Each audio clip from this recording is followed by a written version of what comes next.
সব সময় তো তেল মশলাদার খাবার খেতে ভালো লাগে না, তাই একদম সামান্য তেলে খুব হেলদি অ্যান্ড টেস্টি একটি রেসিপি নিয়ে চলে এলাম, জলখাবার রেসিপি। সেটা বানাতে আমার লাগছে এই এক বাটি মুগ ডাল। ডালটা আমি 2 ঘন্টা আগে ভিজিয়ে রেখেছিলাম, খুব সুন্দরভাবে ভিজে গেছে। আর লাগবে এই বাটিরই 2 বাটি সুজি। 1 বাটি মুগ ডাল হলে 2 বাটি সুজি।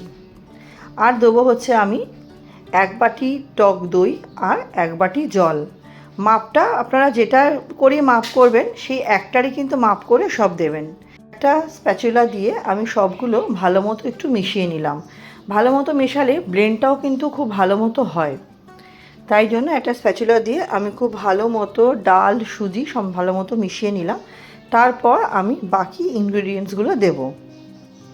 এই রেসিপিটা খেতে এতটাই দুর্দান্ত হয়, ছোট থেকে বড় সবাই ভীষণ পছন্দ করবে।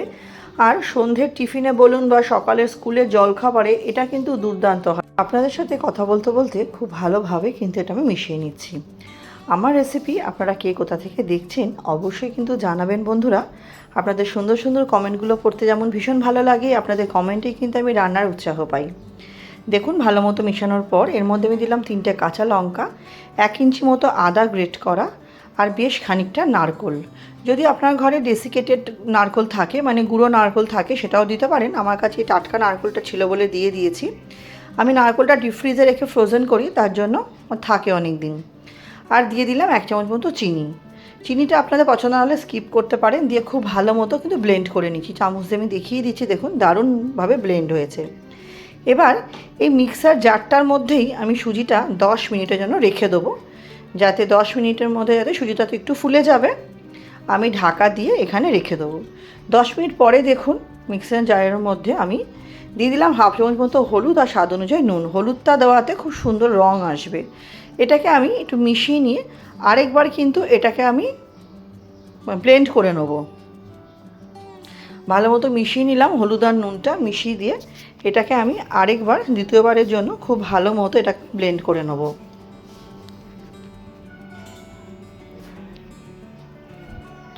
দেখুন আমার ব্লেন্ড করা হয়ে গেছে। এবার একটা বাটির মধ্যে, মিক্সিং জারের মধ্যে আমি পুরো ব্যাটারটাই নিয়ে নিচ্ছি।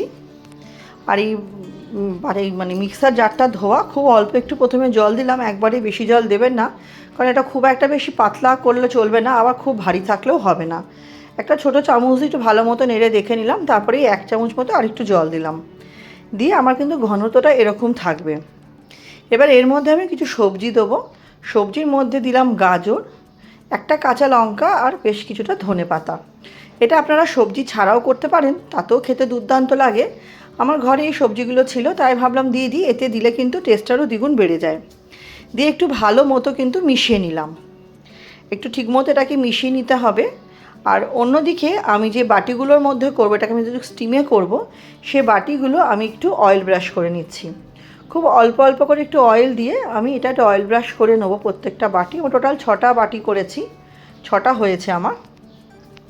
প্রত্যেকটা বাটি দেখুন এরমভাবে আমি অয়েল ব্রাশ করে নেবো। 1টা বা 2টো বাটির মধ্যে তেল দিলে বাকি বাটিগুলোও তেল হয়ে যায় আর কি, অয়েল ব্রাশ করার মতো, খুব একটা তো বেশি অয়েল লাগে না এতে। দিয়ে প্রত্যেকটা বাটি আমি খুব ভালো মতো অয়েল ব্রাশ করে নিচ্ছি। প্রত্যেকটা বাটিতে আমার অয়েল ব্রাশ করা হয়ে গেছে। এবার এই ব্যাটারটার মধ্যে দিয়ে দিলাম একটা ইনো, আর এটাকে অ্যাক্টিভেট করার জন্য দেবো খুব সামান্য একটু জল।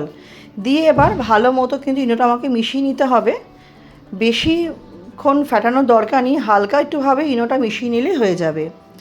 ইনোটা দেওয়াতে দেখুন এই ব্যাটারটা আরও বেশি যেন হালকা হয়ে গেল, আর খুব সুন্দরভাবে কিন্তু এটা ফুলে গেল। ইনোটা দিয়ে ভালো মতো মিশিয়ে নিয়ে এবার বাটিগুলোর মধ্যে এই ছোটো চামচের আমি 4 চামচ করে দিয়েছি। বাটিটা কিন্তু পুরো ভর্তি করে দেওয়া যাবে না, কারণ যেহেতু এটা ভাপে হবে, এটা কিছুটা ফুলে উঠবে।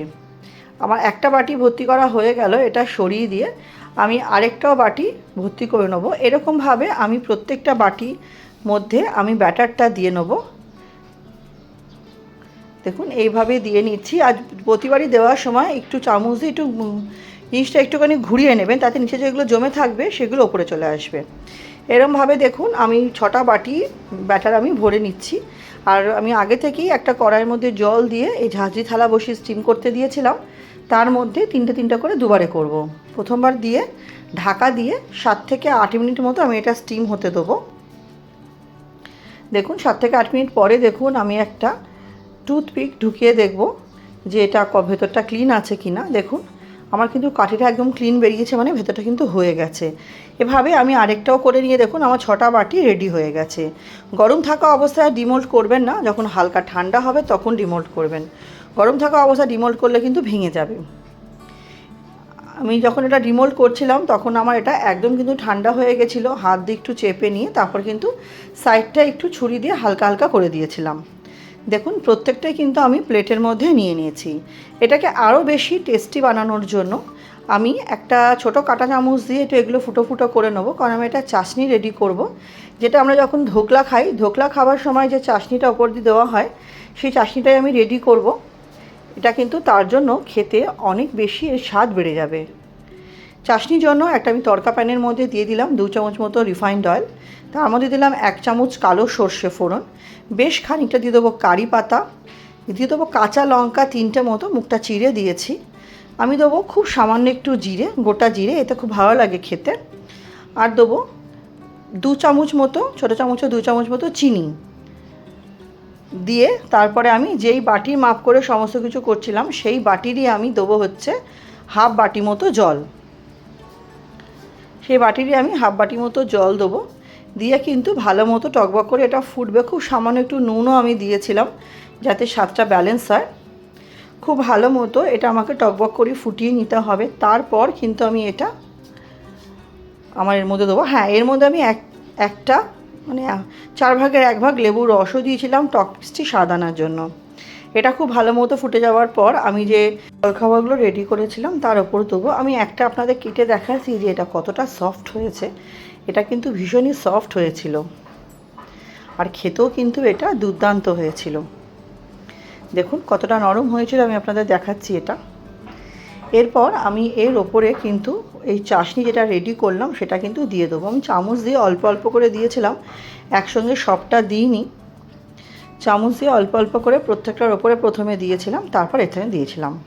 নতুন বন্ধু যারা আমার চ্যানেলে আজকে নতুন ভিডিওটি প্রথম দেখছেন, আমার রেসিপিগুলো যদি আপনাদের সামান্য হলেও ভালো লেগে থাকে চ্যানেলটি সাবস্ক্রাইব করে পাশে থাকা অনুরোধ রইল। পাশে থাকা বেল আইকনটি প্রেস করে অল নোটিফিকেশানটা অন করে দেবেন, যাতে আমি চ্যানেলে নিত্য নতুন যখনই রেসিপি আপডেট করব সবার আগে আপনাদের কাছে নোটিফিকেশান পৌঁছে যাবে। এবং পুরনো বন্ধুদের অনেক ধন্যবাদ পাশে থাকার জন্য। রেসিপিটি ভালো লাগলে অবশ্যই পরিবার বন্ধুবান্ধবের সাথে শেয়ার করবেন। আপনাদের একটা শেয়ার বা একটা লাইক আমাদের জন্য অনেক বেশি গুরুত্বপূর্ণ, অনেক সহযোগিতা করে এগিয়ে যাওয়ার জন্য। তাহলে বন্ধুরা এটা তো আমার রেডি হয়ে গেছে এবং পরিবেশন করার পালা। আমার সাথে রেসিপিটি শেষ অবধি ধৈর্য ধরে দেখার জন্য আপনাদের সকলকে অসংখ্য ধন্যবাদ। আজকের মতো ভিডিওটা আমি এখানেই শেষ করছি। নেক্সট দিন আবার হাজির হয়ে যাব নিত্য নতুন কোনো রেসিপির সাথে। সবাই খুব ভালো থাকবেন, সুস্থ থাকবেন, সাবধানে থাকবেন।